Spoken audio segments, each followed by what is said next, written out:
Good afternoon. We will get going.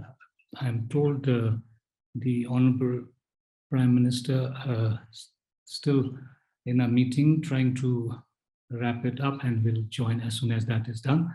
Meanwhile, we will start the program. I'm very happy that we have the Chief Operations Officer of the Royal Bhutan Army, our Honorable Minister for Ministry of Economic Affairs, the Honorable Opposition Leader, and a number of government secretaries and senior officials already joined in, and we have close to 200 other participants who have also joined in. So we will begin our program. Excellencies, secretaries, our distinguished speaker, Mr. Khoo Boon Hui, Tashos, distinguished guests, ladies and gentlemen. Good afternoon and welcome to the first lecture of the 9th RIGSS Anniversary Lecture Series. We also have one of our upcoming speakers, Professor John Kua, with us today. So good afternoon to you as well, Professor.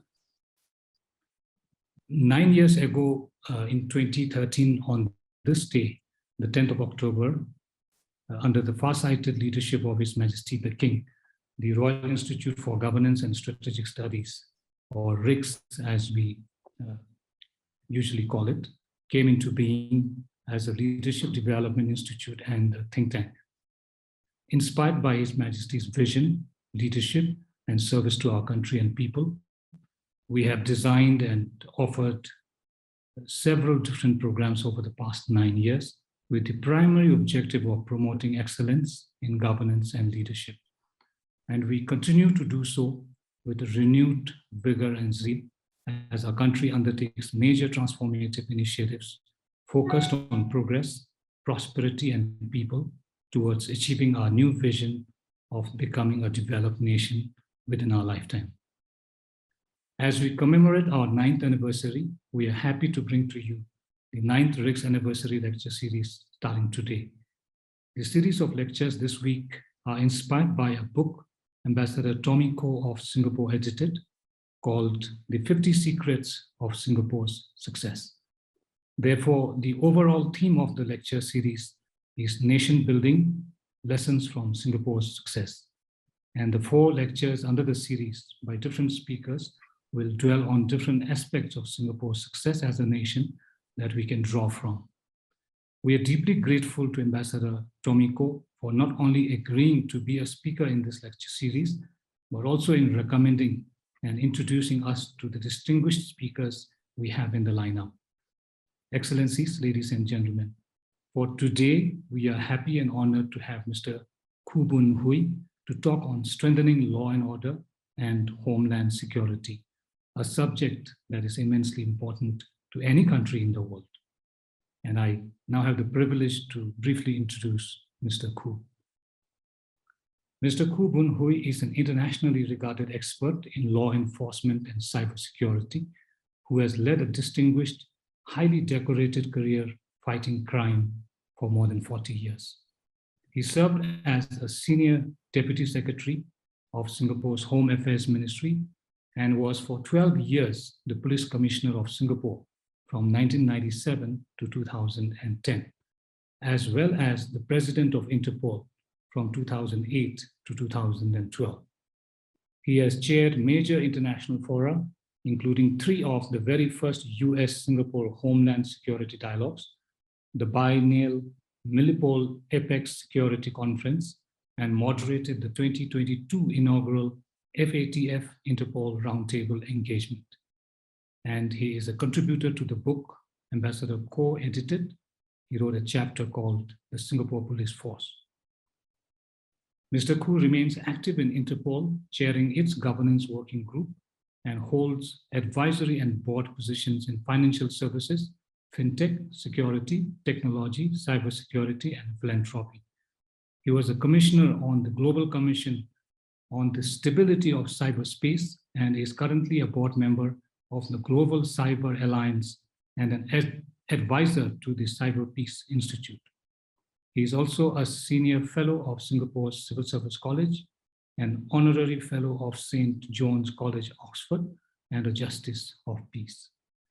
In recognition of his contributions to public service and safety, Mr. Khoo has been decorated with high national honors from Singapore, Australia, Brunei, France, Indonesia, Malaysia, Thailand, and the Vatican.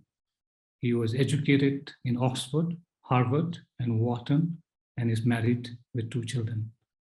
Mr. Khoo, thank you so much for being with us today and to speak on how Singapore became the extremely successful country that it is today, particularly from the point of view of law and order and homeland security. I now hand over the floor to you, sir. Thank you very much, Your Excellency. You've given me a very, very difficult task to explain to your fellows how we in Singapore have succeeded, because it is not something which has been done through great planning. We have had a lot of luck, I would say, as well, because as things go, today's world is so uncertain. But thank you very much for inviting me. It is a great honor, and I'll try to do my best. I have about 30-odd slides to share within the hour.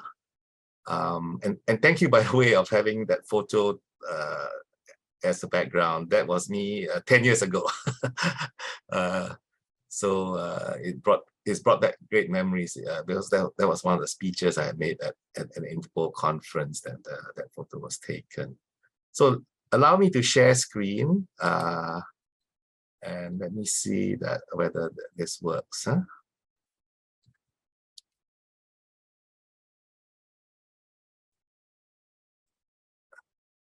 Okay, I presume you're seeing the screen. And Kuzu Zangpola, it's an honor again. Let me start by saying that I am not going to go through the chapter I wrote in the book, because those are facts which can be found perhaps online, and you will also have the opportunity to read those when the book becomes more widely available in time. So what I intend to do is to try to draw some principles on which the success of our strengthening law and order and homeland security that have allowed the success to occur. So this is just a short brief which already has gone through of my career.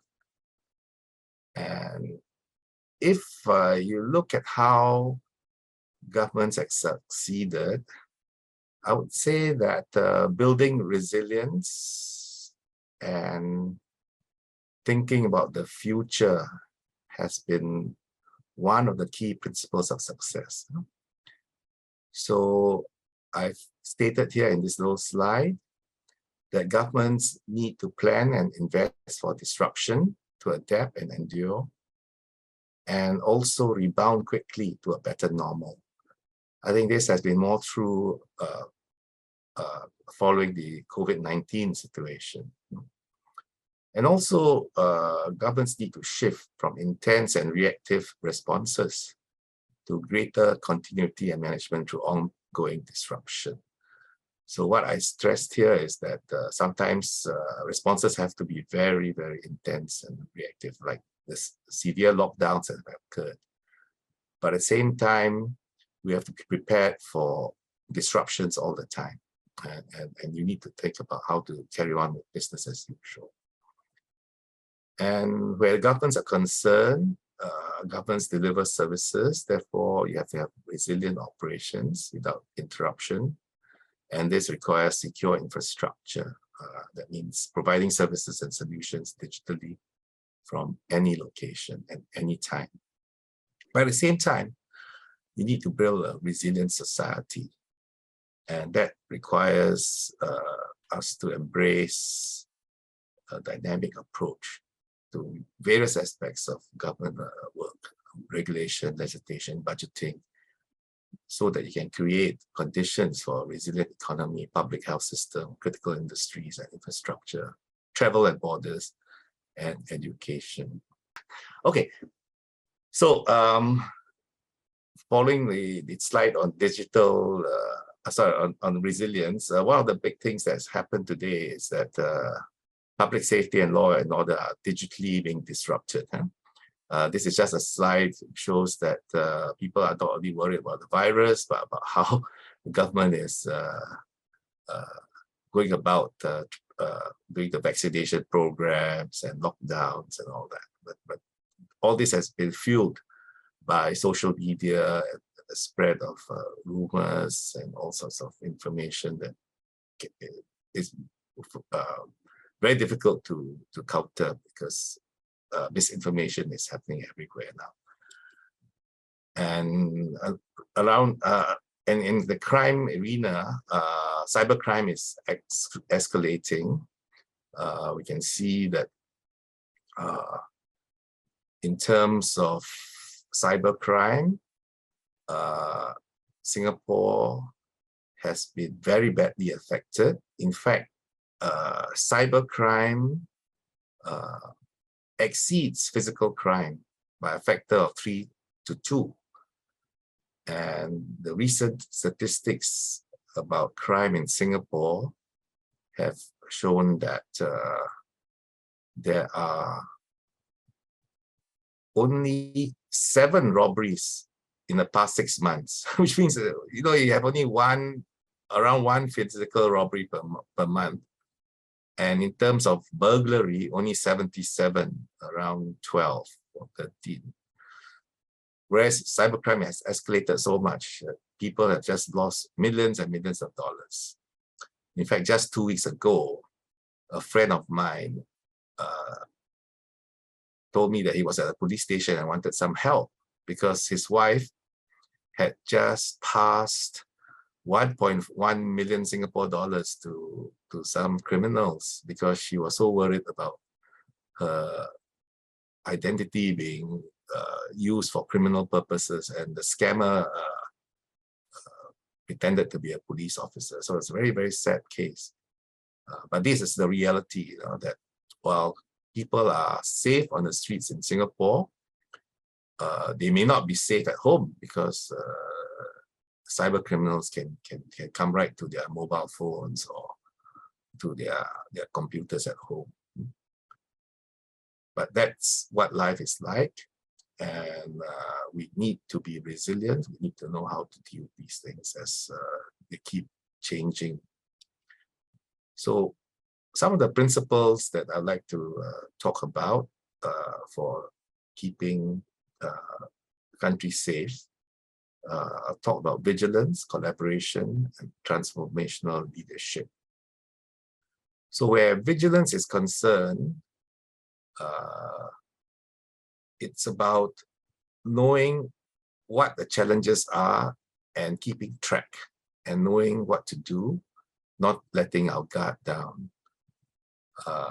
In the book, I would have talked about how the police changed their image from one of just reacting to crimes to community policing, how we managed to win the trust of the public by meeting the public at home, and not just when they need us about bad news. So you engage the public in ordinary circumstances and ask them about what their problems are. Their problems may not be related to serious crime, but maybe nuisance in the neighborhood. So this was what we did to win the trust of the public. But over time, we realized that that was not the only thing that you had to do regarding policing.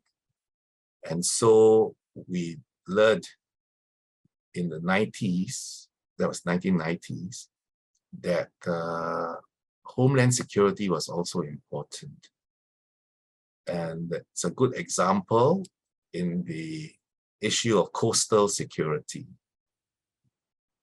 So here I have 3 very blurred photographs because they are taken from live footage of a very fast speedboat coming from a neighboring country, dropping illegal immigrants onto our shores, and later our police boats and land forces would go and arrest these people. Now, I know that Bhutan is landlocked, but I just want to cite this as a good example of how vigilance paid off. You see, if you look at maritime security and in the eyes of crime, then you would think that we were all doing very well because there was very little crime on board ships that are anchored in Singapore. And therefore, the police officers doing maritime policing were very bored because they saw their job as preventing crime. But if you turn it around and say your job is not just preventing crime, but ensuring that no one comes in undetected or smuggles in restricted items like explosives or firearms, then it's a whole different ballgame. And so a change of mission is also important. And then you have to train the people what to do, because from crime fighting, you're now talking about border security. And it has paid off because in the early part of this century, we had the threat of terrorism. But because of our very strong coastal security, we were able to ensure that no illegal firearms and explosives were smuggled into Singapore. And then also when COVID-19 struck, we were also very confident that we don't get illegal entry from people who have been infected, and therefore we could control our public health systems quite well. So this is an example where vigilance paid off. Another one, of course, talks about preserving confidence. And here are just scenes of, well, normal everyday life in Singapore. Sometimes people say they don't see enough policemen on the streets. But actually, they see people, policemen dressed in t-shirts in the neighborhoods. But of course, we host many important conferences. And here you find our officers, actually they are Gurkhas from a country near you, who we recruit for special purposes. And then following the 9/11 tragedy, we have also followed the New York police in deploying people, some of special forces for everyday policing, so that it becomes part of normal policing and it deters terrorists. Of course, use of police cameras. And at the airport, we have joint patrols with the armed forces. This is to make people used to the fact that even though our officers very rarely use their firearms, we do have capability to take care of them and preserve their confidence. In fact, some of you may recall that there was the unfortunate Bali bombings that occurred in 2002, just within a year of the 9/11 events. Later, I was privileged to meet the terrorists. The Indonesian police brought me to see them. And I learned, to my horror and relief also, that actually they targeted Singapore first. They were going to attack Singapore.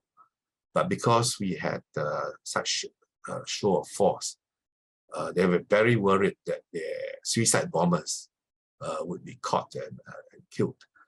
And suicide bombers are a precious resource of such terrorist organizations. And so from Plan A, we became Plan B, and Bali became the objective.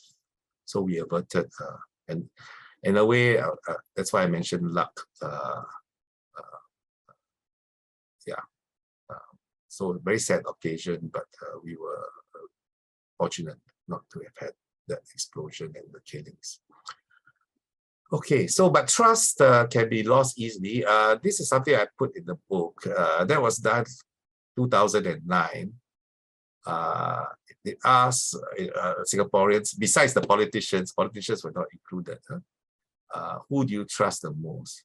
And I was very surprised to find that I was the fourth ranking person. The first was the Chief Justice. Second was a philanthropist. Third was Professor Tommy Koh.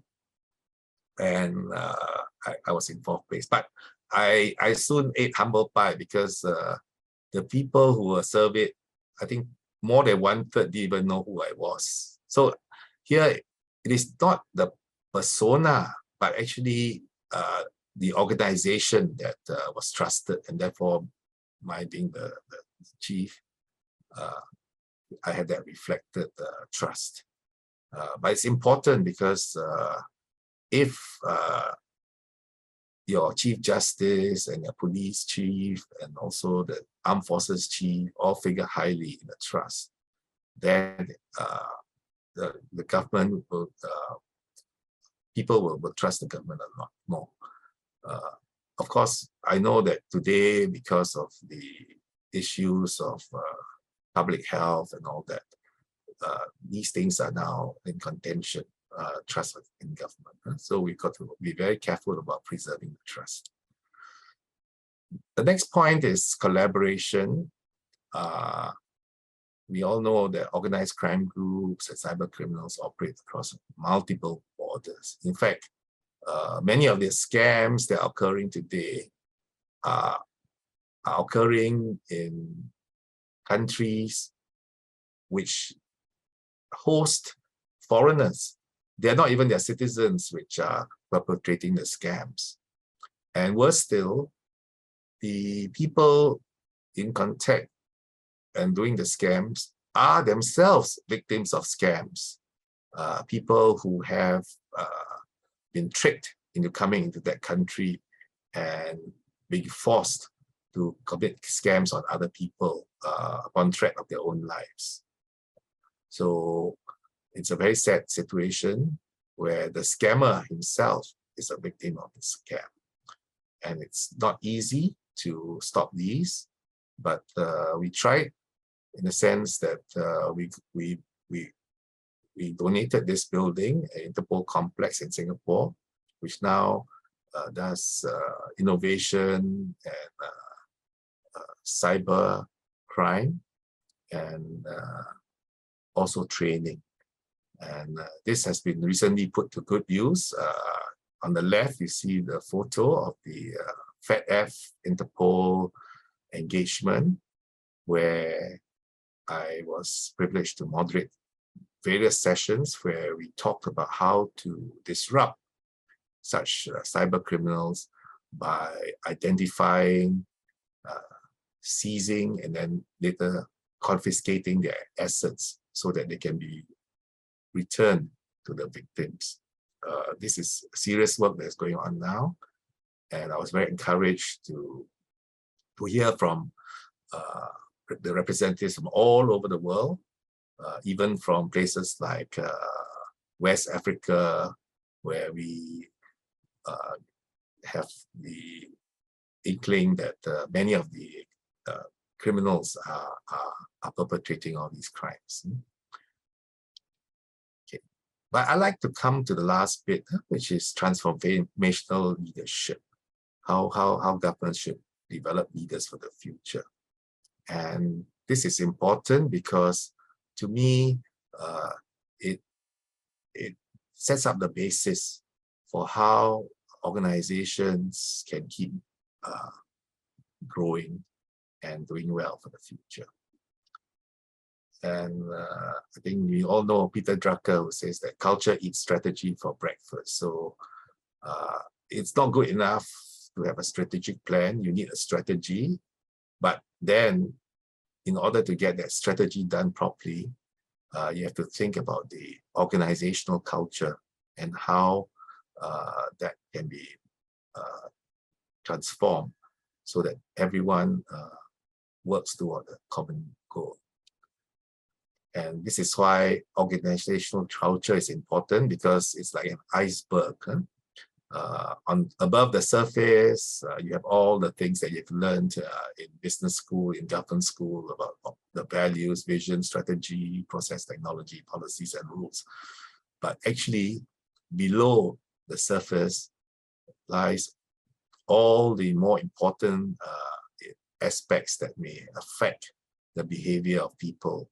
Things like the beliefs, the perceptions, what is the common practice, the assumptions, many of the rules which are unwritten, the relationships, and it could also be very symbolic, certain things that will cause things not to go on according to plan.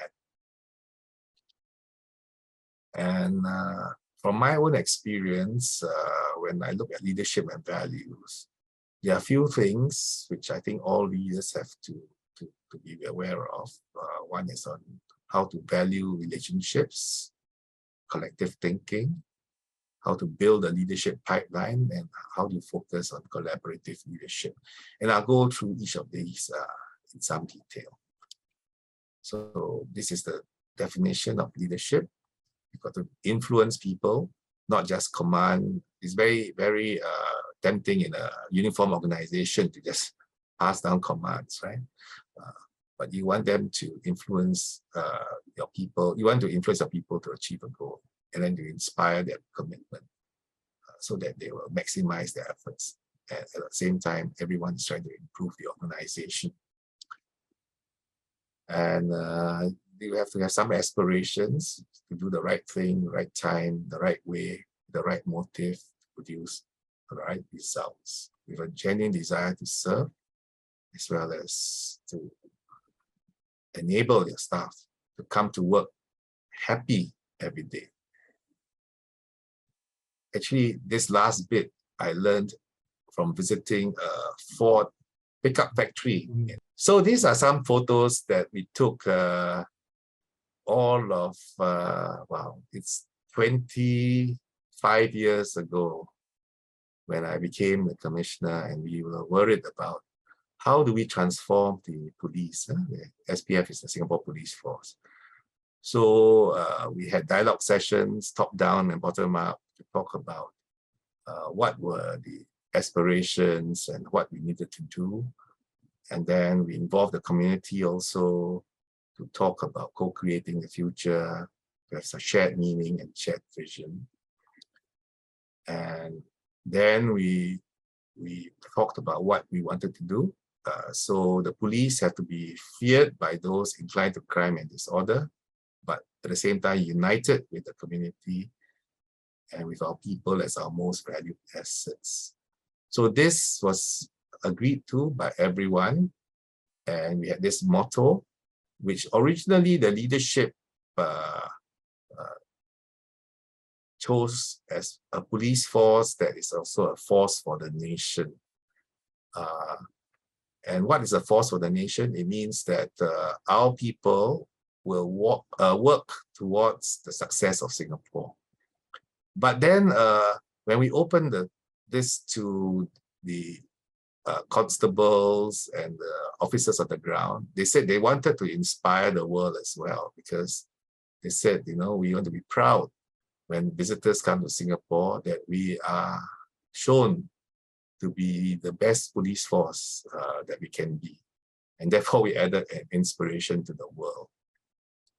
And personally, after leaving the police for 12 years, I'm seeing this force for the nation come true, because we have produced many police leaders who are now in very high-ranking positions in the government. For example, one of the deputy prime ministers was a police officer, quite a number of ministers and ministers of state, mayors, they were police officers, members of parliament. The head of the civil service was a police officer, and so the head of many, many other enforcement agencies, including customs and intelligence services, even the Singapore Food Agency. So it is a testament to the fact that we develop good officers, good leaders who can then serve the nation. And how do we enable this? This is where strategy and organization development come about, and why it's so important to have relationships. So starting from the 1 o'clock position, if you have good quality of relationships, you'll have good quality of collective thinking, and this will lead to good planning. And then from planning, you get good actions, get results, and then you have a virtuous cycle. So that's how this planning process and how we learn, how we went about doing this. And we value the quality of relationships because all trainers became facilitators. From individual, we went on to group learning, and we have formal and informal meetings, and using information tools to become learning tools. So these are some of the change processes that we went through. And to have collective thinking, we have forums where the leadership group of about 30 odd people will gather together to have generative dialogue. I'm not saying that all police meetings are like that. What we did then was to have alternate weeks where you have a command meeting and then a leadership forum where you'd have generative dialogue, which would frame some of the perspectives that will lead to good corporate planning, and then that's how we allocate our resources. And we learned this from the book, The Fifth Discipline. Though it's an old book, but we found it very useful. And I think today it's still very useful in the sense that it talks about personal mastery for leaders. It talks about mental models, how to build shared vision, team learning, and think about how systems are interrelated. And we were very pleasantly surprised when the author, Peter Senge, produced this little snippet in his later edition to talk about the work of the Singapore Police Force as one that has embraced this, the need for continual learning and adaptation. So these are things that we infused in our organization. Because unless you have these things in place, it's very difficult to work through plans and actions which may have been coming from the top, right? We just can't get things done top down. And how do we build leadership capabilities? There are three aspects. We've got to develop the organization, and so that all of us become organizational stewards. We leave the organization better than it was before we entered. And to do that, we also have to develop effective teams, collaborative and cohesive teams. And of course, we've got to develop leaders, people who are agile, who are relational, but very importantly, who are ethical as well. But we of course know that we need some skills for leadership change. And here, when you want to start change, everyone says there's not enough time, no help. And people always be skeptical and say, oh, the leaders are not walking the talk. And even when you succeed, there's the need to sustain transformation, and there's always fear and anxiety because there are some people who truly believe and some who are just pretending to follow you. as well as how do you assess and measure your change. And there are also limits to growth, because over time things will start diffusing, and you've got to rethink your strategy and purpose. Okay, so I think I've covered most of it, but I just like to show you some slides which you can go into later in question and answer. 3 weeks ago, I gave a course to a group of people from Qatar, and I gave the final presentation, but I picked up some of the things that they were learning about the future, how to get foresight. So these are some of the notes that were taken, just to show you some of it. How do you think about potential futures through the lens of uncertainty? Then you develop multiple scenarios to improve your conversations. You're not predicting the future, but because of scenario planning, horizon scanning, strategic foresight, sense making, it helps you prepare for a better future. Here they were talking about their own World Cup, which they have succeeded in winning for this year's, I think it's going to take place very soon. But they did talk about unintended consequences of some of the attention that's been paid to the country.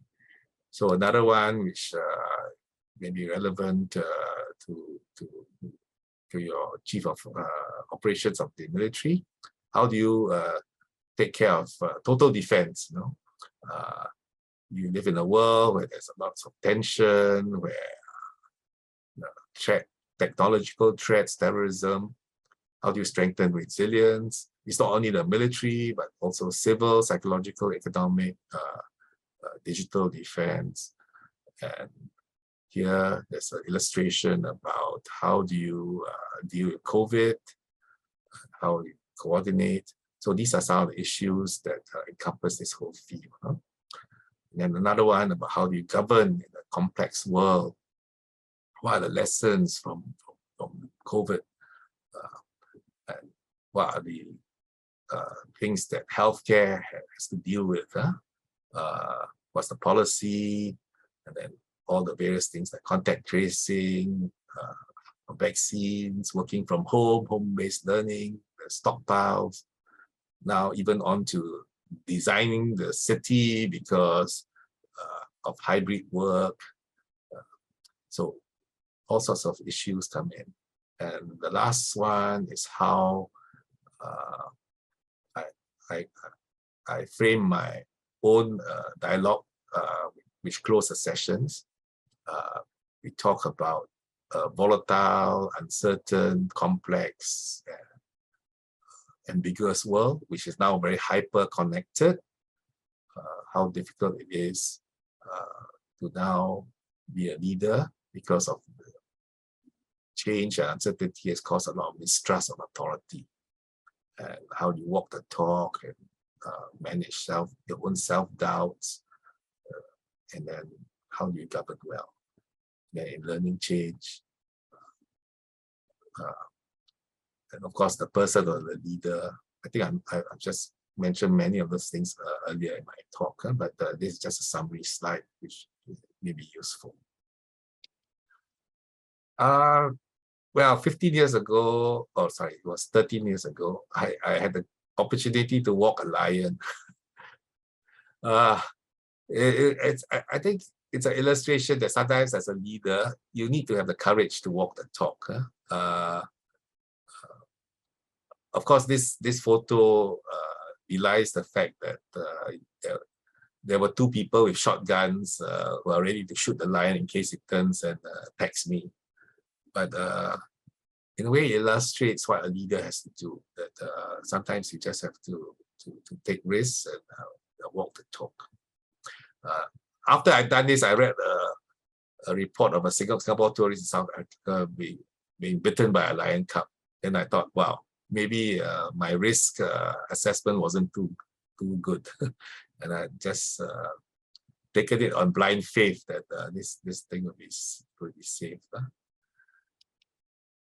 This very complicated framework for decision making, I don't intend to go right today, but it's a good way of thinking about how to deal with problems. I think you can find out from the internet what it's about. It's called the Cynefin, C-Y-N-E-F-I-N framework. Talks about disorder, chaos, simple, complicated, complex domains. So just to give you a sense, simple or obvious is the usual one where is what we are very used to. You sense a situation, you categorize, and then you respond. These are the known knowns, and they are best practice SOPs to follow. Then it gets more complicated, where it is unknown knowns.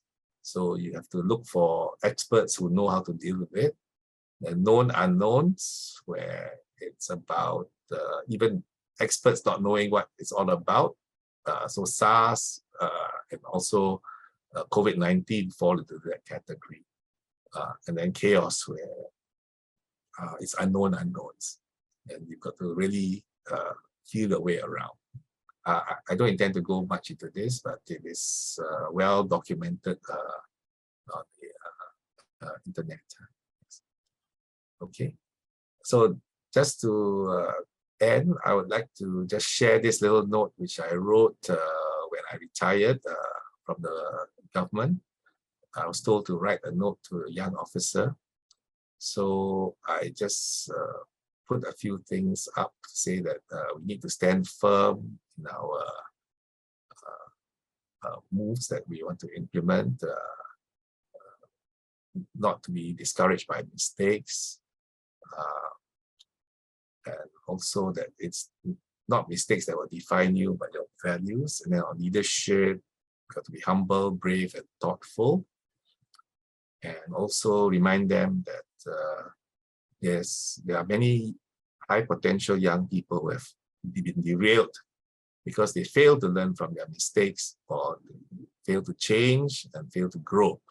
I think this is important. Some people have become over-reliant on the strengths, which prove to become weaknesses when circumstances change, or they have failed to change some crucial deficiencies that became more accentuated when their roles expanded.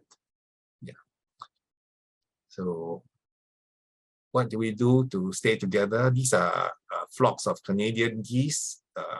Sometimes you get inspiration from geese and bats and all these. How do they fly together? You know?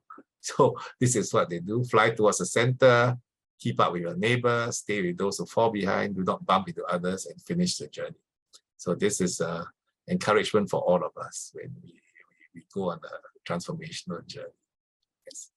So just a reminder, our work is to transform organizations to deal with the future and yet build resilience in organizations and in the community. Okay, so I've tried to be as broad as possible. So Kadrin, Chela, thank you. Any questions? Thank you so much, Mr. Khoo, for that very informative and insightful presentation. We are particularly happy that you have shared with us not only on how to strengthen law and order and security, but also bringing the leadership perspective in your presentation, because at the end of the day, as we all know, whatever mission we have to accomplish as a country, as a community, as an organization, leadership really is the bedrock to achieve what we want to achieve. So thank you so much for bringing that aspect into the talk. It is also relevant because we are a leadership institute, and we do a lot of leadership development work. So it's relevant to all of us here today. I am happy to also inform that the Honorable Prime Minister has joined and has been listening to your talk. We also have, amongst other dignitaries, the Minister for Home Affairs and also the Secretary of the Ministry of Home Affairs.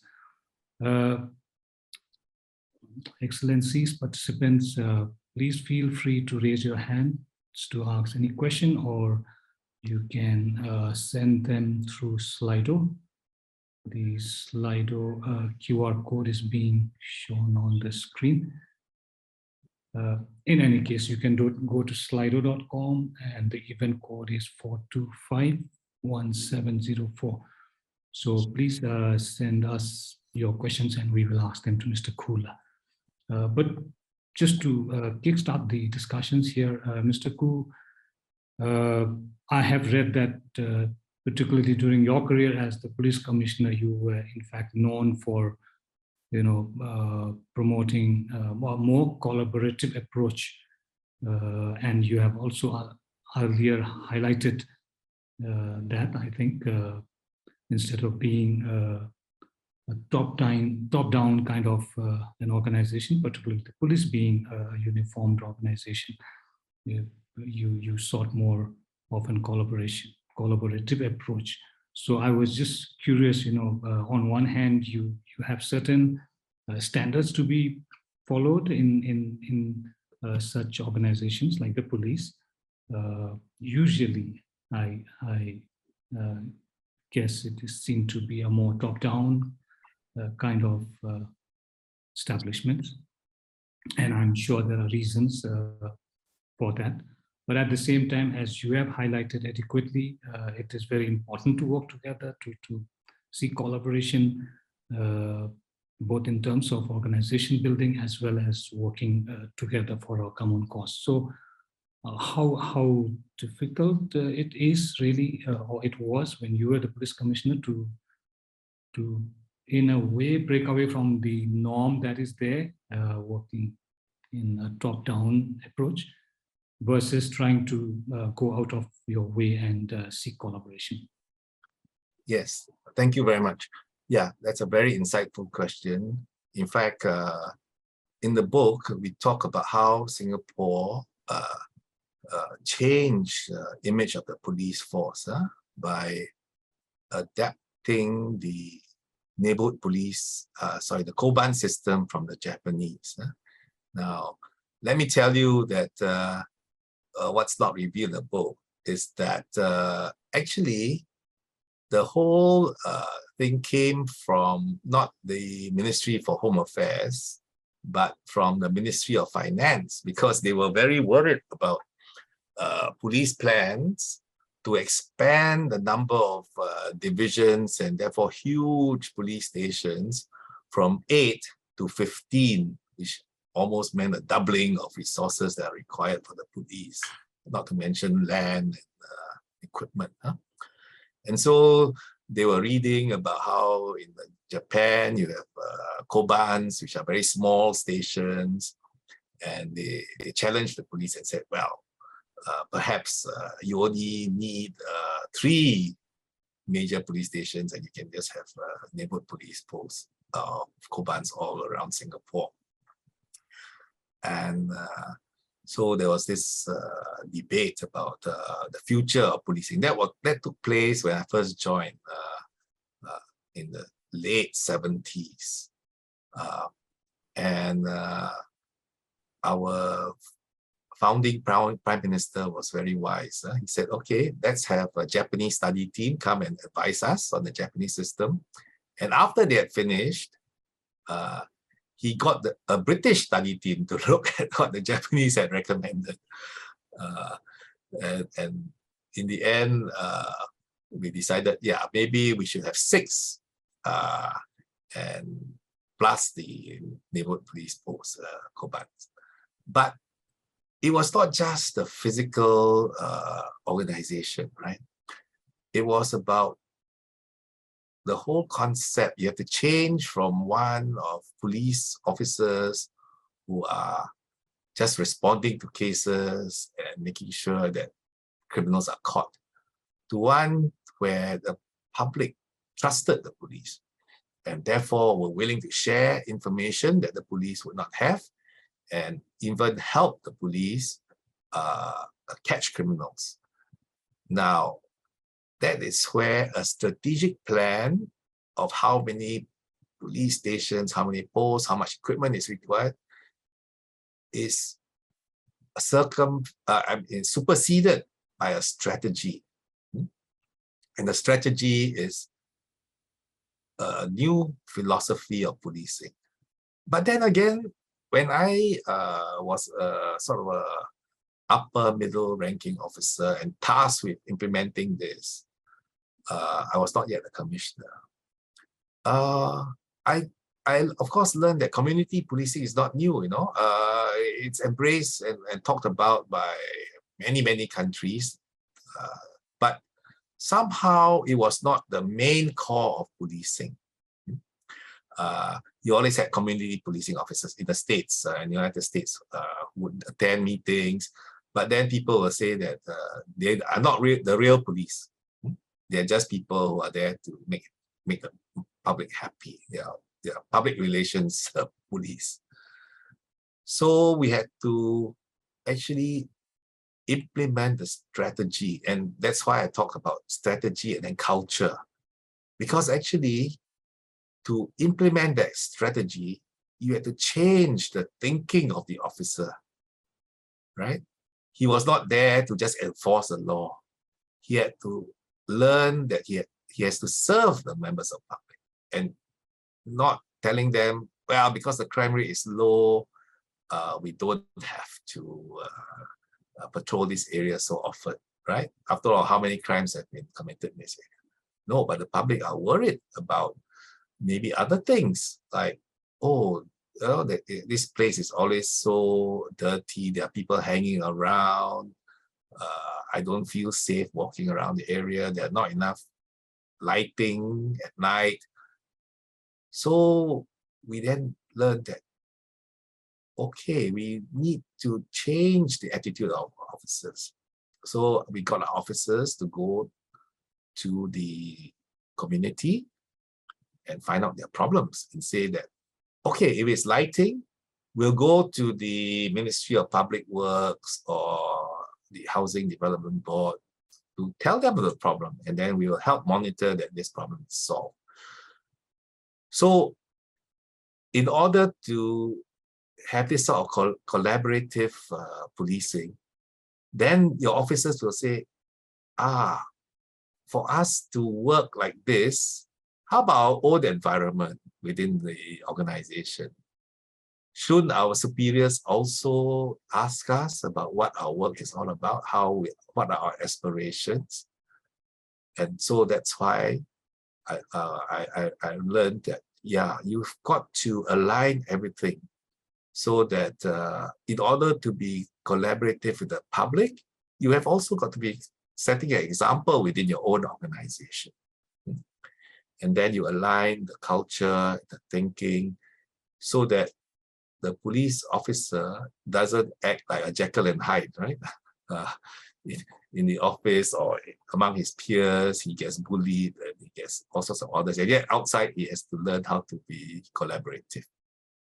So that, in a sense, was how we realized that this has to be the way forward. But at the same time, yes, you're right in pointing out that in some circumstances, you have to take decisive actions.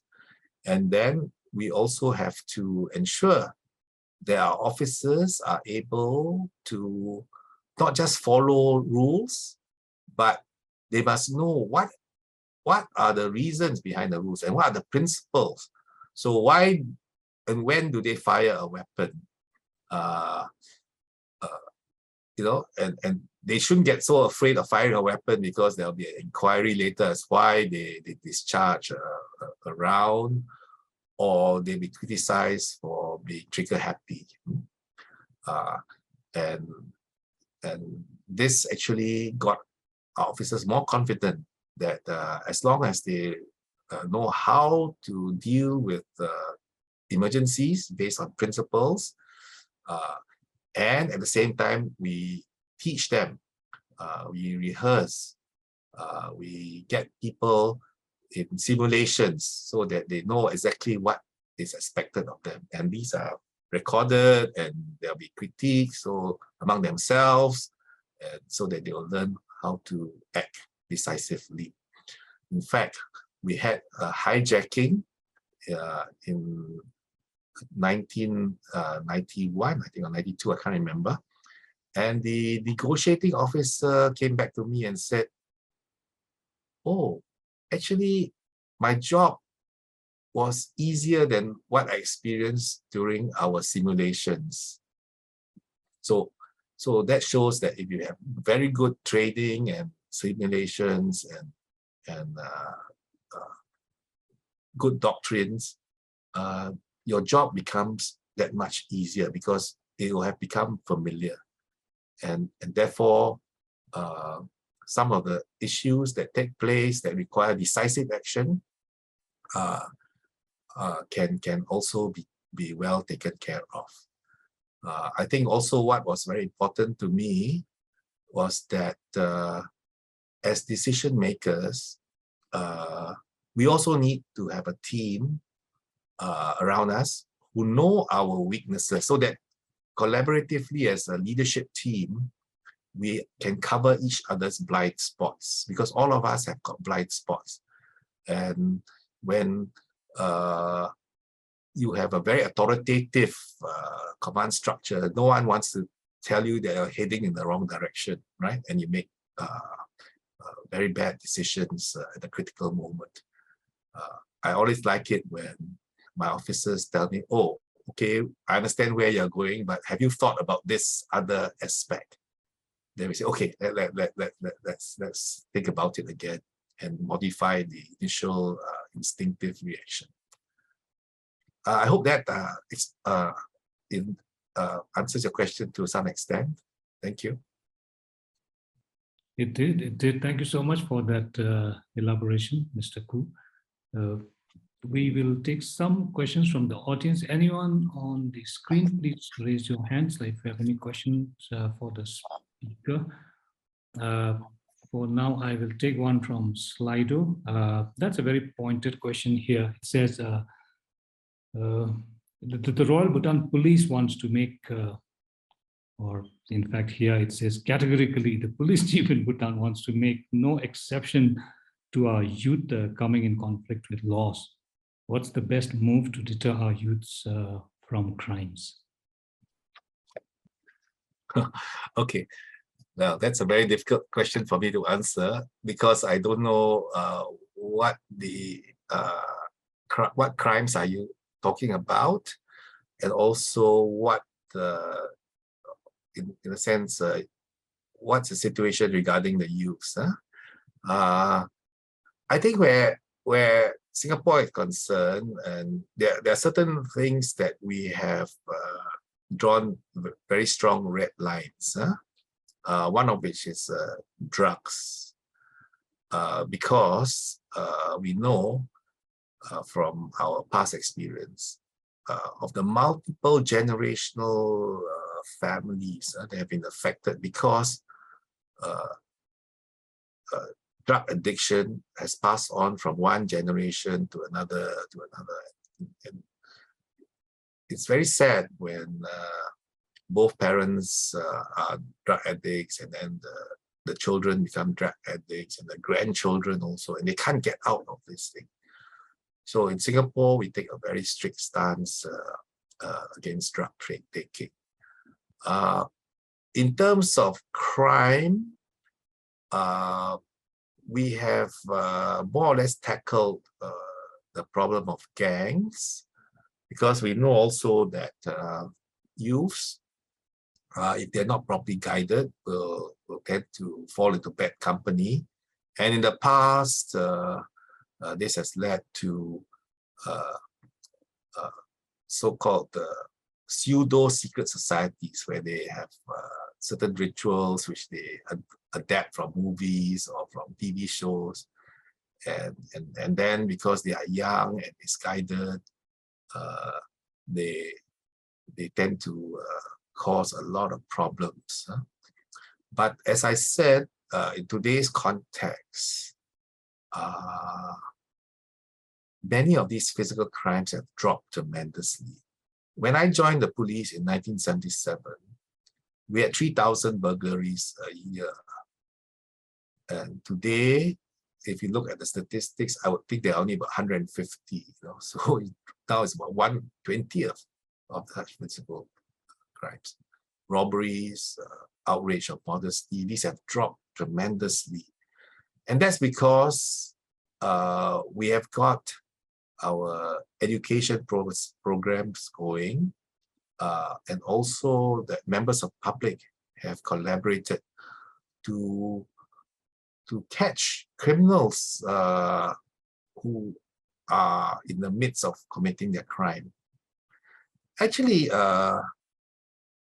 when I related something which the police force has been doing to some of my former colleagues over in other parts of the world, they look at me with quite incredulously.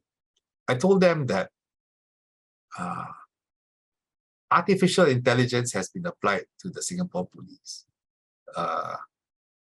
And it's one of them seemed to be very trivial, but it shows how we are very careful to stem such things at before the when people are in the formational years.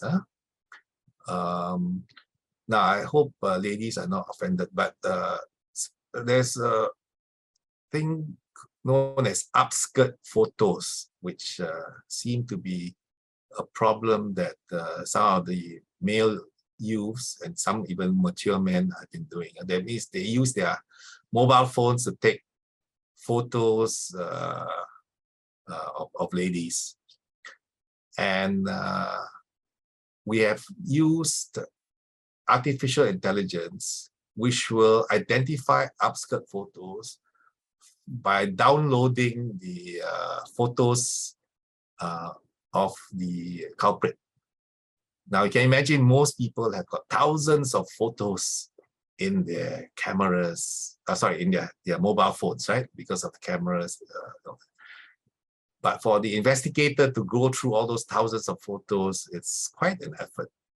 But we have a system now where it automatically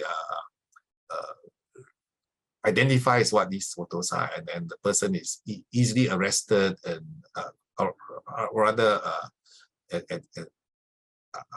he's arrested by members of public, and then when the police officers sees his mobile phone, they can easily ascertain whether he's one of the culprits or not. And by publicizing such cases, we sort of try to deter the crime, so that even young kids at a young, they do not do these sort of things, because it can always lead to worse sexual behavior and crimes. So these are some of the things that we've been doing. I don't know whether that's relevant to your society, because you obviously have different problems. But certainly drugs, youth groups or youth gangs, some behavior that can lead to later violence. These are things that we need to clamp down on. Yeah. Thank you. Thank you so much. Anyone here in the audience wanting to ask a question? Please feel free to speak. Yes, the Director General, Pema El Doji. Yes, please go ahead.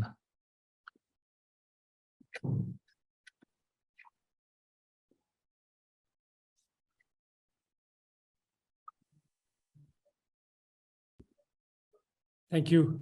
Thank you very much. Thank you, sir, for the very insightful presentation. I just was wondering if you could elaborate a little bit on Singapore's experience in terms of border security, border management, and border control mechanisms, particularly on what were some of the key challenges, what initiatives and mechanisms were put in place to make these mechanisms and systems more robust, perhaps by leveraging ICT, and also your thoughts on what Bhutan could do, particularly in the context, in our own context, where we have a very highly porous and open border. Thank you, sir. Yes, thank you very much for that question. I think I touched a bit on our coastal security because Singapore is an island, and so we have a natural defense. But we had tremendous problems from the 70s, 80s, 90s, where because of economic conditions of our neighboring countries, we had lots of illegal immigration. Well, people who came in through through the beaches or through unauthorized checkpoints, unauthorized landing points, to people who have overstayed. So one of the principles was to ensure that we collected good intelligence. So we had to build an intelligence network among the various foreign communities, because you actually have to start from within your own country where you have the most information. So we try to gather as much information about how did people come in, where do they gather, and then based on that, try to stop those pull factors. So one of the two of the big issues we had was that even though Singapore is supposed to be a city-state, we still have very dense forests where people could hide and actually live without being detected by people, by the residents and the police. So we had to train our officers how to go through these dense vegetation and track people who are hiding inside. And for that, we use our GERKA officers who have very good instincts and who are very disciplined and could hide in forested areas and find out all these things. The other aspect would be the construction sites. In the past, we had construction sites where they would house the workers, foreign workers, and these foreign workers would help their friends by allowing them to stay inside. So first of all, we impose penalties on the owners of those sites so that they will not be able to have an excuse to say that they didn't know that there were illegal people staying inside. So we held them responsible. Therefore, they employed guards and they were able to prevent another place of hiding. Later on, we moved the workers to dormitories and imposed very strict controls on those. Then the other issue was then going to the borders themselves. So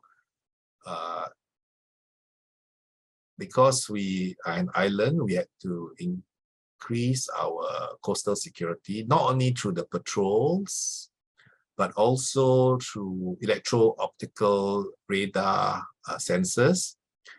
And we actually built fences around areas which were uninhabited. That means in the forested areas of Singapore where the vegetation would go right to the sea. Those would have fences. So there are physical barriers as well. Then, more importantly, we had to work collaboratively with the customs, with the immigration people to have joint operations. And we would check on the known haunts of these, where foreigners would gather, either maybe where they would have their food or entertainment, and that's how we weeded them out send them back.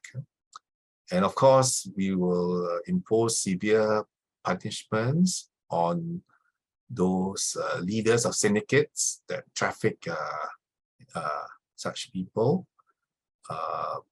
Some of them were very inhuman. They would dump them near the shore and expect them to swim ashore. And we had to work with our neighboring countries to disable and catch these syndicate leaders. So they were usually foreigners who were very well known in the neighboring country, where some of the desperate illegal immigrants would have sought their help to come over. And in the past, we had people who trekked all the way from China through Indochina, through Thailand, through Malaysia, down to Singapore. But of course, from all our measures, we were able to stem this. So just to summarize, intelligence is important. Clean up whatever you know in your own country.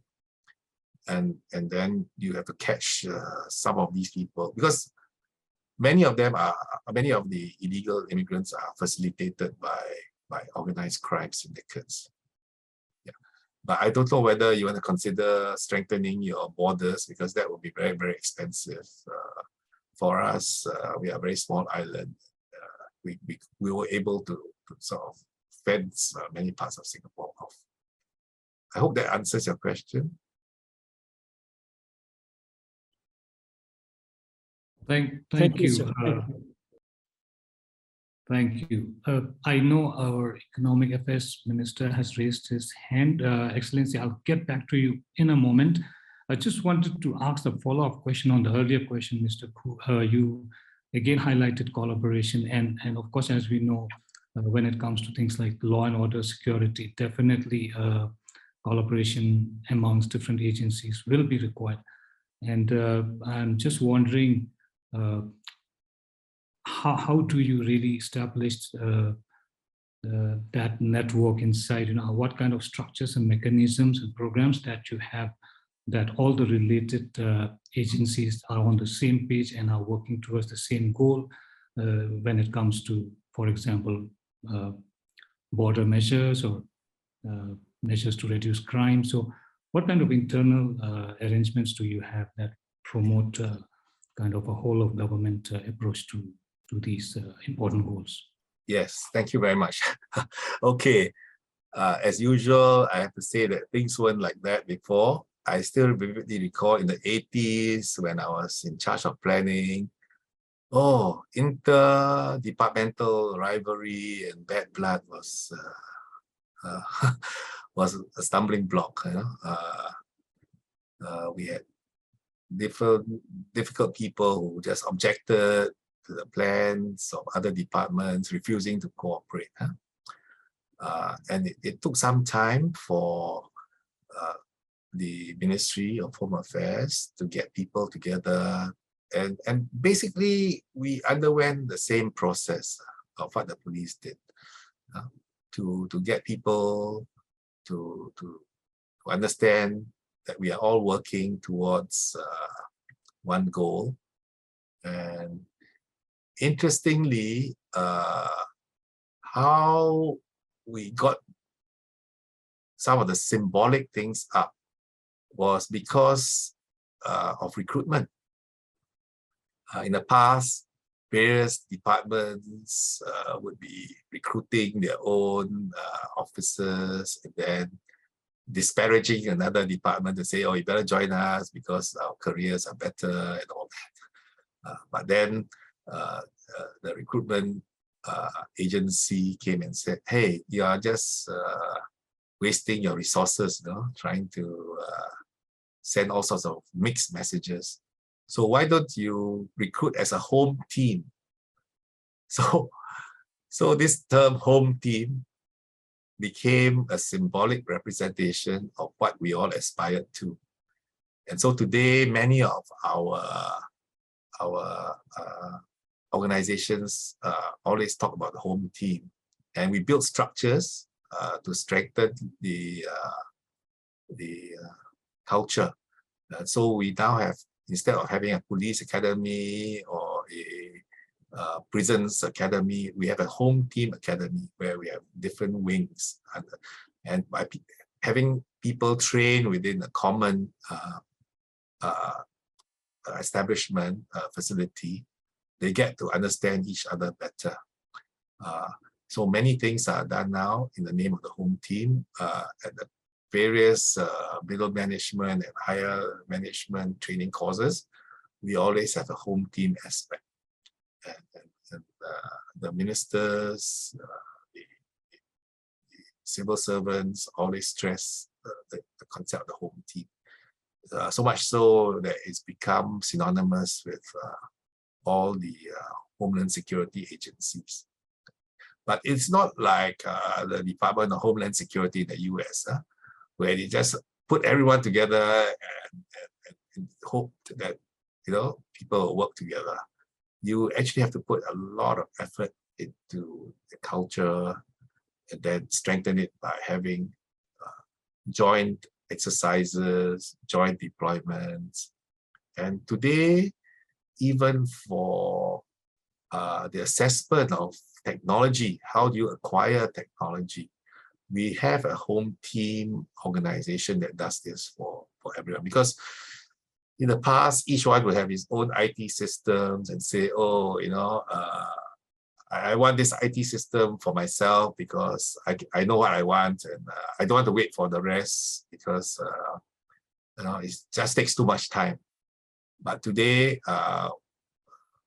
in a way, there's a top-down directive that you can't do that. Every IT system that you want to implement, you have to go through this home team organization that will evaluate it and see whether we can get synergies by, and of course, cost effectiveness by combining and by maybe tweaking some bits here and there. Yeah. So yeah, it's not easy. It requires change of culture, through structures, through joint operations and joint planning as well. Yeah, thanks. Thank you. Insightful indeed, sir. We have the Minister for Ministry of Economic Affairs. Bimpo, you have the floor. Thank you, and Khoo Boon Hui, thank you for your time. I just wanted to, on the first question, actually, I just wanted to ask a little more in detail, like you discussed when there was a question regarding youth. You mentioned about youth gangs. I think this is very important for us to learn how did your country, Singapore, or particularly you, addressed these youth gangs, because this is, we are going through this again. It's evolving, because at one time we had addressed it somehow, but again it is evolving, it seems, and probably for police and then Home Ministry, it will be very good to give us a little more on this so that we can really address this in a similar way you have done, sir. Thank you, sir. Okay, thank you.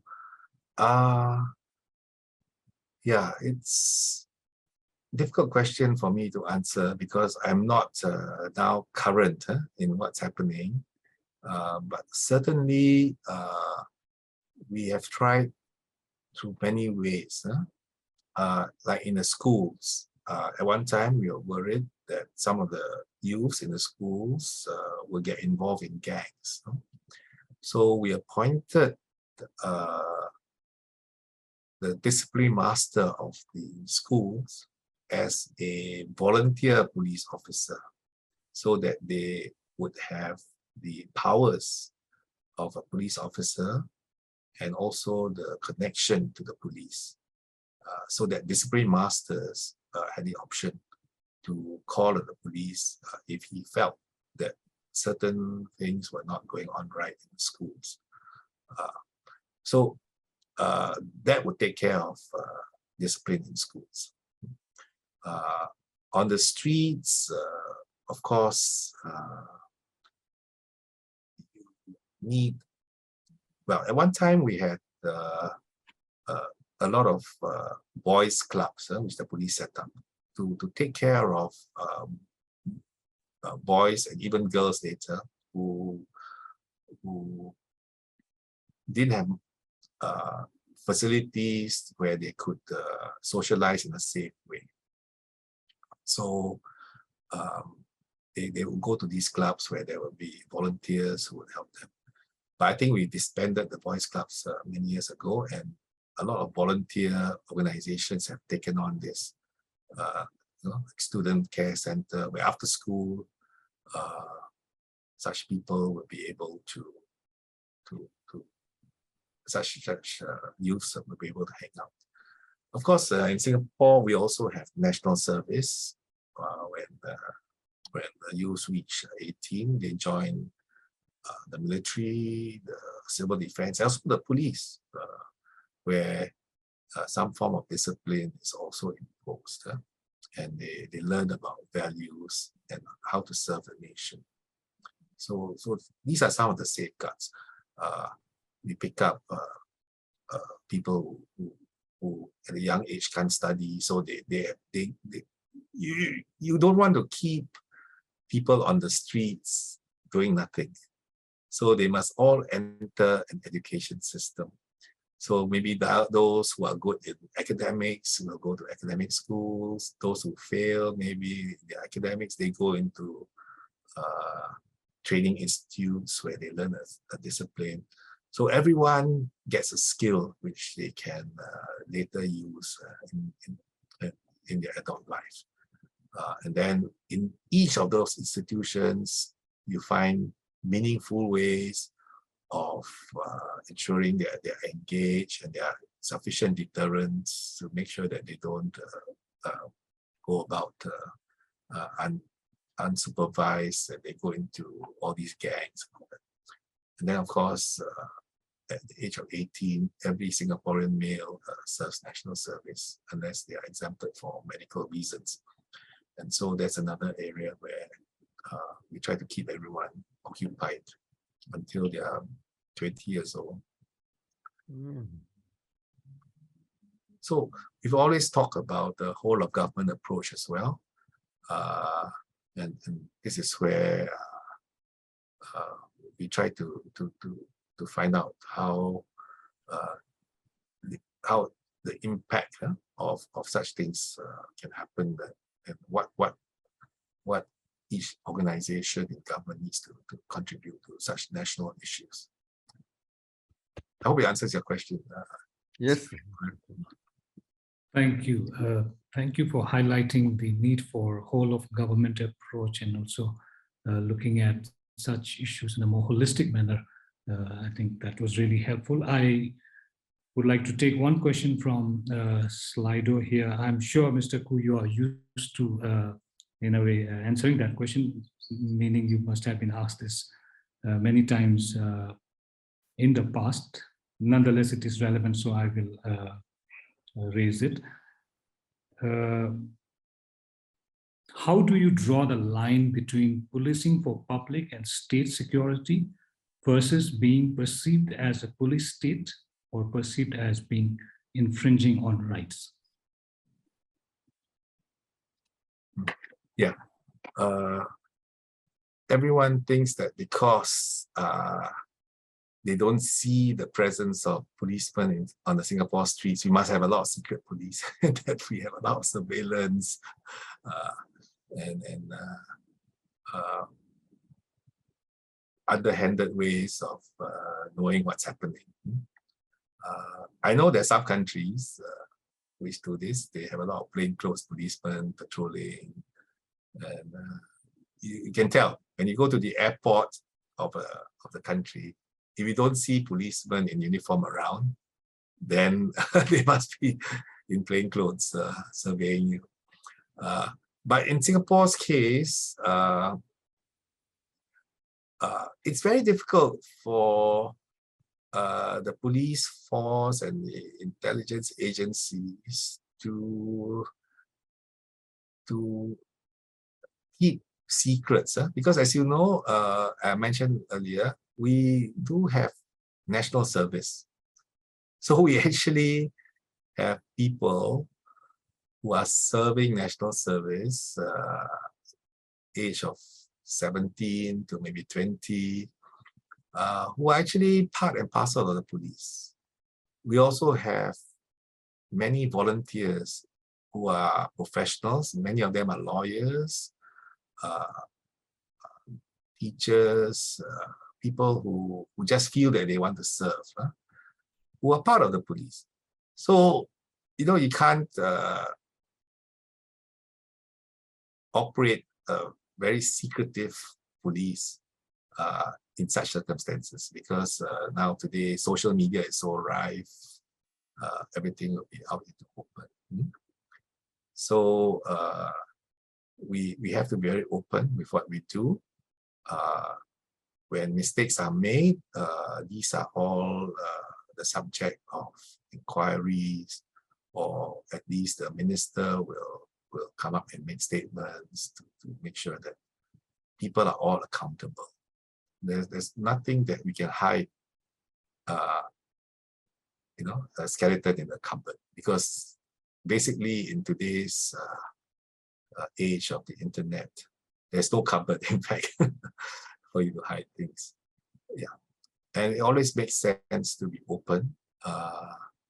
And if there are certain things which people feel may infringe on their liberties, our politicians have always debated this in Parliament or made statements about it. And we make no bones about doing certain things which in some countries people will say will infringe their human rights, but we say that, well, in Singapore, we also think about community rights, which if put to the vote, we are quite certain our communities and the public will support us. Yeah, so I think that's how we treat such cases. Of course, the line will shift over time. Recently, we had change in the law. We've always had a section where homosexual acts are not allowed. This came from the Indian Penal Code, and we've kept it because of religious sensitivities from Muslim community and the Christian community in Singapore. But recently, the government moved to have this removed. Previously, the position was it will remain on our statutes, but we will not prosecute. But that, of course, deterred a lot of people from overseas who would say that, why should I come to a country to work where my relations with someone else of same sex with me is punishable by law, even though the authorities do not want to, or assured us that we will not be prosecuted. But, you know, I'm still breaking the law of the country. And so we have decided to repeal that, but bearing in mind that our community is very, very strong on heterosexual marriage, the government has assured everyone that it will still be preserved. That means there's no same-sex marriage in Singapore. And so that's how things have moved in our country. Yeah, I hope that answers that question. Thank you. Thank you very much. The Honorable Prime Minister sends his greetings. He's, in fact, he wants me to convey to you that he's enjoying your talk while doing his workout on his treadmill. The Prime Minister is requesting you to elaborate a bit further on how Singapore overcame, or how Singapore deals with challenges related to our youths and they're messing up with drugs, for example. You did highlight that there are certain red lines that every citizen, including the youth, are expected not to cross. And if they do, of course, we know what kind of punishment they will face. Yet, if you could elaborate more, maybe from education advocacy perspective or accessibility point of view, if you could further elaborate on how do we address this issue of youth dealing drugs? Okay. That's a question from the Honorable Prime Yes. Minister. Yeah. I have to have some reservations here because again, things have moved since I left the police. But I think if I look at basic principles, it is firstly to try to look at the supply side and make sure that supply is restricted. And that we do through collaboration with other countries, especially where the drugs are manufactured or the transit countries. So that's the key, because if you can restrict the supply, then that would definitely raise the cost of the drugs, right? And then it will definitely deter people from indulging in those. So that's one. And that involves working with closely with the foreign agencies. So secondly, it is the deterrence. So we have rehabilitative programs where anyone caught with such consuming such drugs. Well, it's the testing program first, right? You got test. Then, if you find that they have consumed drugs, they'll be put through a rehabilitation program, and this will actually require them to be put into centers where they'll be. If it's a severe case of heroin addiction, they will have to go through cold turkey treatment and spend some months being rehabilitated till they can get rid of it. Of course, the whole program will include counseling and halfway houses where they can, because if it's heroin addiction, it's very difficult to kick. You need constant supervision. And even after being released, they'll be required to go back to a police station for testing to make sure that they don't revert to drug consumption. So there's this whole process of deterrence. Then, of course, education. And this is taught right from the schools. And of course, where you have television programs or movies, we take a very stern view against those that promote drug taking. So these are some of the measures that we have.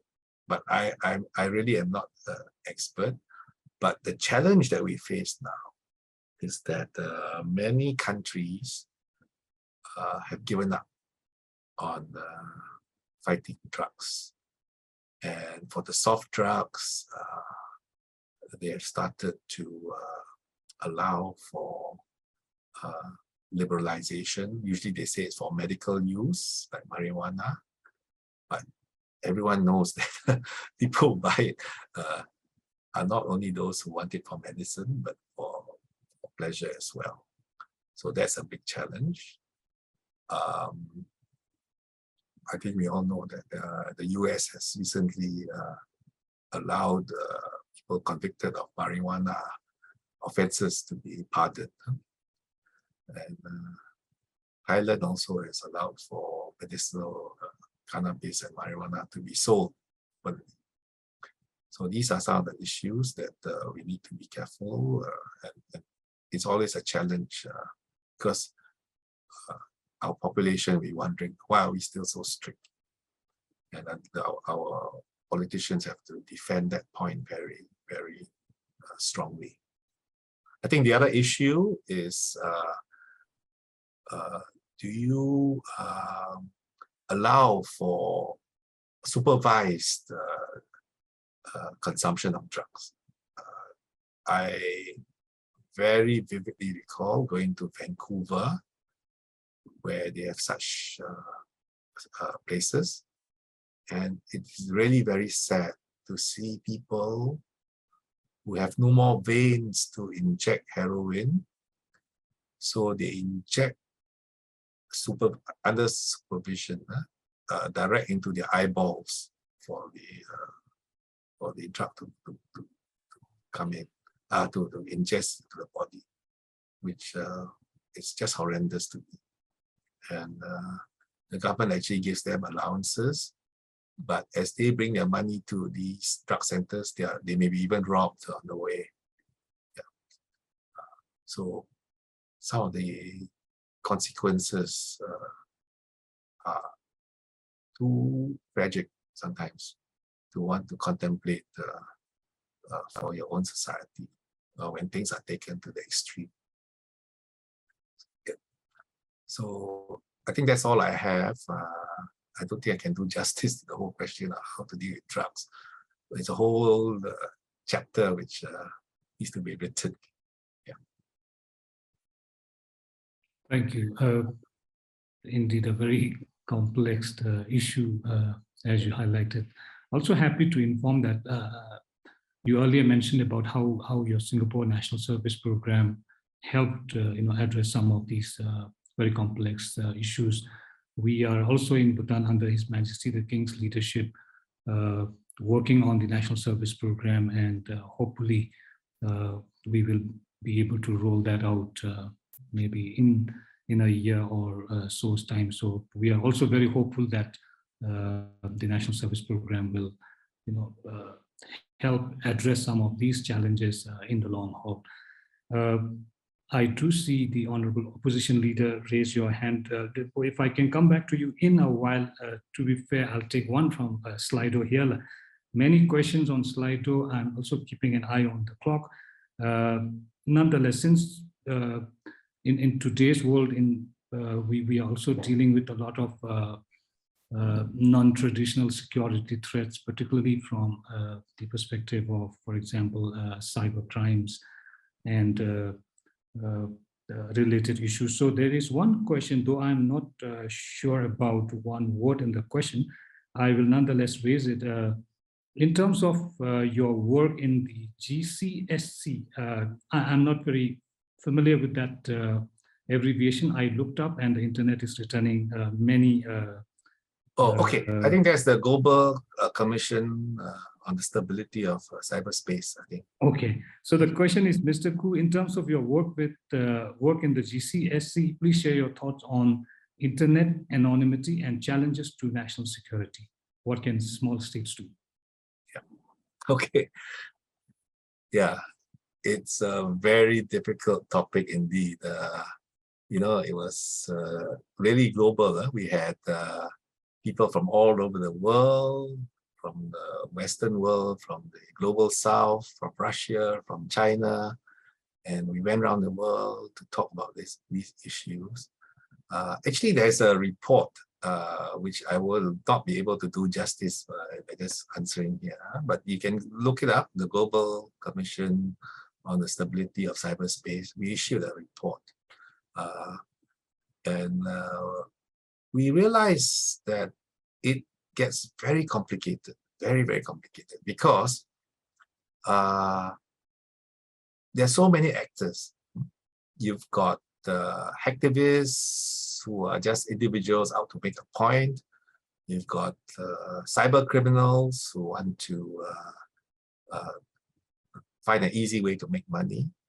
You've got organized crime groups which have learned that this is the best way of making money without being caught. You've got experts who are willing to do cyber crime or cyber penetration as a service. So you actually just pay them and they'll do the job for you. But more importantly, you have state forces who use cyber as a means of extending their security. And by that means, it's another aspect. You have air, sea, land, space, and then you have cyber. So how do you differentiate? When you find something that's in your network, who is the perpetrator? Right? Is he a criminal? Is he a state? Is he an organized crime? So very, very difficult. And then there are so many rules and norms. So what the GCSE decided to do is, let's put up some norms and hope that states will at least follow these. But I think looking back on the work that we've done, actually we've already stopped our work after the publication and publicizing what we hope to happen. It is now in the hands of the UN, because the UN has got two working groups. One is an open-ended working group, which incidentally was sponsored by the Russians as to what can be done. And after the Swiss chaired the first round, now it's a Singaporean permanent representative in the UN that's chairing this. So it's quite a tough committee to look at. The other one is the group of government experts, which was sponsored by the Western so-called like-minded countries. And this one also is a select group, not so open, but they're looking at also very similar issues. So all I can say is it is very difficult, because the internet, you have two different views. Is it a commons that everyone should be allowed to be free to talk and with anonymity, or is it something which has to be properly guarded and therefore monitored? Yeah, it can be a blessing, it can be a curse. But I would encourage those who are more interested in the commission to look at the report. There's an executive summary where you can get the gist of what we're trying to do. But what we are trying to say is that do not attack the core of the internet, because if you attack that core, then it will be broken, and we have to maintain the internet. So we're trying to tell states, they have the ability sometimes to disrupt internet, as we have seen in many conflicts where they try to disrupt the internet services of the country that they can attack. Sorry, I can't answer that in detail. Thank you. Thank you so much, Mr. Khoo. I know each of the subject we are discussing this afternoon actually deserves at least a couple of hours to get some, to get to some more elaborate, fruitful discussion. But we do hope we can organize, more of these discussions in the future. For now, I will hand over to our Honorable Opposition Leader for his question, which most likely will be the last for the session. Last Excellency.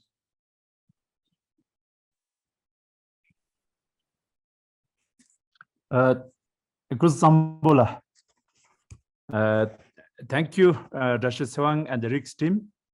And of course, a special thanks to Mr. Khoo Boon Hui. I guess we are talking about law, order, and national security in the context of nation building. So my question basically is around respect for life versus approach to dealing with the criminals or crime. So we all agree that safety is indispensable. Safety is critical to me. But what I also don't want is that somebody to be treated so cruelly to ensure my safety. So my question is, well, is there other ways or different ways of dealing with crime and criminals today? To be more specific, is there more intelligent and compassionate way of dealing with the crime and criminals instead of being very brutal, cold-hearted?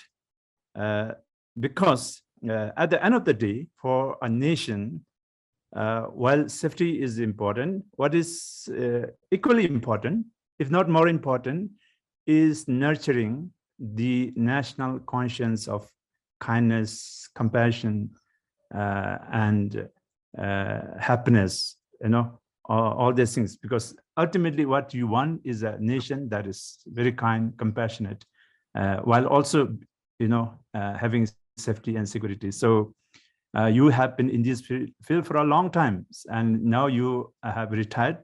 So upon your reflection today, do you think there is a different way to deal? No, and I also say, to put it very frankly, because we have heard in the context of Singapore that Singapore has been very harsh in taking actions. So can we deal with it differently these days? Thank you. Right, thank you for that question. Yeah, it is a question that every democracy must be accountable to. We have harsh laws because our argument is that if we don't have that deterrence, the effect of the crime will be very tremendous, and a lot more people will suffer. But at the same time, in all our punishments, unless it's the death penalty, we always give the chance for the perpetrator after conviction to reform. That's why I'll cite two examples. One is our prison system. Our prison system, the motto, just like the police being a force of the nation, is actually not about incarceration or about making sure that no one escapes. In fact, no one has escaped from the prison system, the normal prison system. Their motto is captains of lives, which means they want to guide those people under their care to be able to live normal lives. And their KPI, key indicator, key performance indicator, is the recidivism rate, not how many people they've prevented from escape or things like that. And we have found that our recidivism rate has dropped tremendously because of all the systems that we have implemented to help convicted persons rehabilitate, including, as you know, what you might have heard in other countries, the Yellow Ribbon program, where we train people and we give them opportunities in the society, also through halfway houses and home detention schemes. Actually, I've become so involved in thinking about this, is that to the extent that as a Justice of Peace, I volunteered to be visiting justice of the prisons, which means that I have the right to enter any prison together with a fellow Justice of Peace and without advance notice, and we can then see what's happening in the prisons and interview prisoners who may have any issues that they may want to raise against their treatment. So this makes sure that there's a balance of how people are treated in prisons. And I know in many countries, the main thing is just to incarcerate those people, right? No chance for rehabilitation. The other one is for our anti-terrorism law, where we actually have a program to rehabilitate people who have committed acts of terrorism or were planning to do so. And here we have, of course, in many countries, again, not like in Guantanamo Bay, they're just kept incarcerated without even a trial. But in our case, yes, we do have cases where they are not given a trial because it's very difficult to present the evidence and get conviction, because a lot of it is based on information which people are very worried to reveal in open court. But there are review committees made up of highly respected lawyers who will go through the case. But more importantly, when they are incarcerated, they are always given a chance to be released if they have shown themselves to have denounced their beliefs. And there they receive religious counseling. And we also look after their family members. You can't keep someone in a detention center and expect him to be amenable to rehabilitation if he worries about who's going to look after his family. So we are one of the few countries where terrorists will have his family looked after by the government while he undergoes rehabilitation. So these are the second chances we give to people who mean harm to society.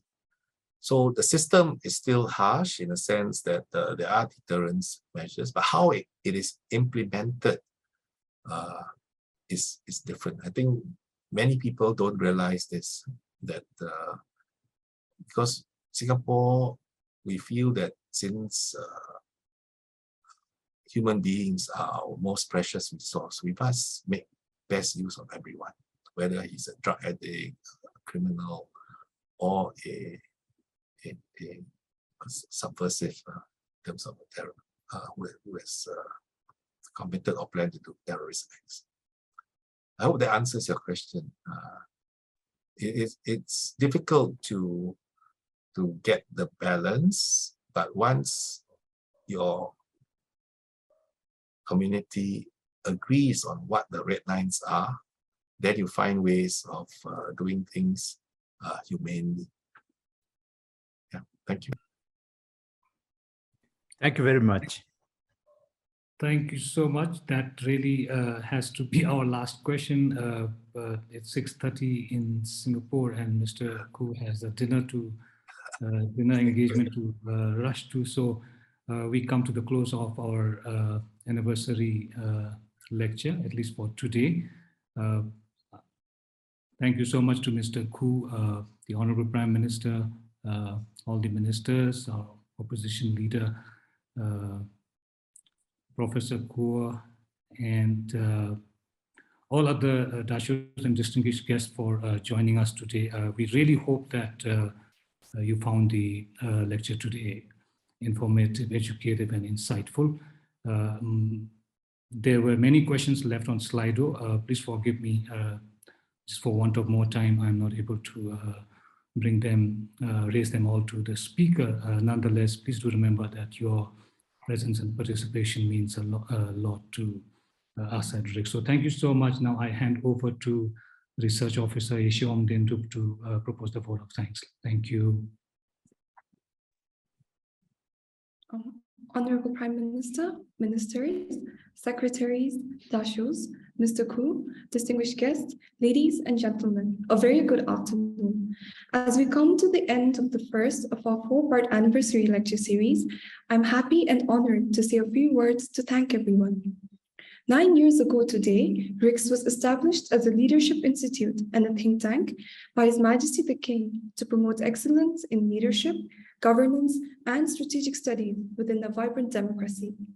As the first of its kind in the country, we have been striving to positively impact national policies and decision-making by creating platforms for higher learning, development, and discourse on important issues and emerging trends. It is also one of our mandates to keep our leaders, public servants, and the nation informed and abreast with the changes and challenges of the 21st century. Therefore, it was only befitting that we commemorate our 9th anniversary with a series of intellectually stimulating lectures on topics that we have no doubt are useful and relevant to our audience. As prefaced by Ambassador Tommy Koh in his book, 50 Secrets of Singapore's Success, we are living in a world where people are hungry for good ideas and success stories. This is especially true for Bhutan, given the exciting and major transformative reforms that our country is currently undergoing. Our leaders and policymakers are on the lookout for new and thought-provoking ideas, and where better to draw inspiration from than Singapore, a country that has successfully realized similar national transformations. Hence, on behalf of the Institute, the participants, and the guests gathered here today, I would like to express our sincere and heartfelt gratitude to Mr. Khoo Boon Hui for sharing his knowledge and experiences from Singapore on strengthening law and order and homeland security. As we all know, this is a subject of undisputed importance and relevance for our country. Among many others, the lecture today highlighted the importance of adopting a whole-of-governance and holistic approach to address issues regarding crime and national security. Additionally, it was also underscored the significance of building a future-ready and resilient government by creating resilient operations and resilient societies such that they plan and invest for any disruption, be it in terms of cybercrime, social issues, or public health emergencies. The past 2 years of the pandemic proved more than ever before the urgency of building and developing national resilience. There is also so much Bhutan can learn and draw from the principles of vigilance, collaboration, and transformational leadership that Singapore adopted to make their country amongst the safest in the world. Further highlighting the crucial role leaders play in bringing about order and stability in an organization and the nation at large, especially in this highly complex and interconnected world, Mr. Khoo rightly pointed out that leadership should be about doing the right thing at the right time in the right way with the right motive to produce the right results by having the courage to walk the talk. By elucidating experiences from the Singapore Police Force, the lecture also underscored the importance of building a strong and enabling organizational culture that is capable of responding to changing pressures by leveraging the strengths of collective thinking, quality relationships, and adopting a learning systems approach. Under the exemplary leadership of Mr. Khoo, the Singapore Police Force became one of the first public organizations in the world to adopt the learning systems concept, and hence successfully transforming the organization from a top-down directive culture to one fostering collective leadership and open communication at all levels. Such a systems level shift further enhanced the effectiveness of the force, enabling them to consistently maintain low crime rates in the country, thereby becoming the first government department in Singapore to win the Singapore Quality Award. Excellencies, Dashus, distinguished guests, and all the participants joining us from both within and outside Bhutan. Thank you so much for taking time off your busy schedule and joining us in this event today. We hope to see you again tomorrow in our upcoming lecture on yet another important topic, factors behind Singapore's economic achievements. Till then, please continue to reflect upon the knowledge and insights that were shared today, because the responsibility of ensuring the stability and security of our country falls on each and every one of us. Thank you and Tashi Delek. Thank you so much. Thank you, Mr. Khoo. Once again, we will surely be in touch.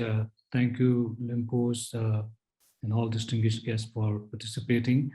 Professor Khoo, looking eagerly forward to your lecture day after tomorrow. Thank you so much once again. Have a great evening ahead. Thank you. Thank you. Good night to everyone. Thank you. Thank you. Enjoy your time. Madele. Thank you. Thank you.